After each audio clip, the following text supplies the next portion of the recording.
আর এই লাগানোর যে সিস্টেম দেখতে পাচ্ছেন, আমরা যেভাবে হয়তো ঢ্যাঁড়স বা বেগুন আরো যে সমস্ত জিনিসগুলো লাগাই একটা সারিবদ্ধভাবে, সেইভাবেই কিন্তু লাগানো হয়েছে এটাকে। হ্যালো ভিউয়ার্স, আপনারা দেখতে পাচ্ছেন আমি যে সরষার জমিটাতে দাঁড়িয়ে আছি, এটা একটা নতুন একটা উদ্ভাবন।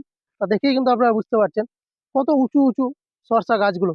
আমি দেখেই অবাক যে এত সুন্দরভাবে হয়েছে এই সরষাগুলো, যে 1 বিঘে নিয়ে যখন দেখলাম আমি চারিদিক দিয়ে এত সুন্দর লাগছে গাছগুলো, যে কি বলবো আপনাদেরকে। টোটাল জমিটাতেই কিন্তু শসাগুলো যে আছে সবগুলোই কিন্তু পেকে গেছে। আর শসাগুলো পেকে যাওয়াতে এর যে একটা কালার, সেটা কিন্তু আলাদা রকমই এসছে।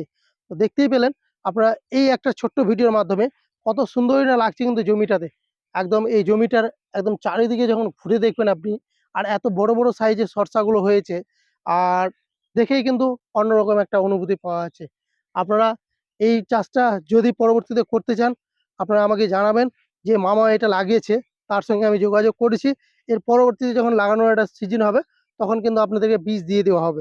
আর এই লাগানোর যে সিস্টেম দেখতে পাচ্ছেন, আমরা যেভাবে হয়তো ঢ্যাঁড়স বা বেগুন আরো যে সমস্ত জিনিসগুলো লাগাই একটা সারিবদ্ধভাবে, সেইভাবেই কিন্তু লাগানো হয়েছে এটাকে।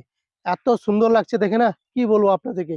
আপনারা যদি ভিডিওটা দেখেই বুঝতে পারছেন, তাহলে দেখতেই পাচ্ছেন কি সৌন্দর্য কিন্তু ফুটে উঠেছে এই জমিটাতে।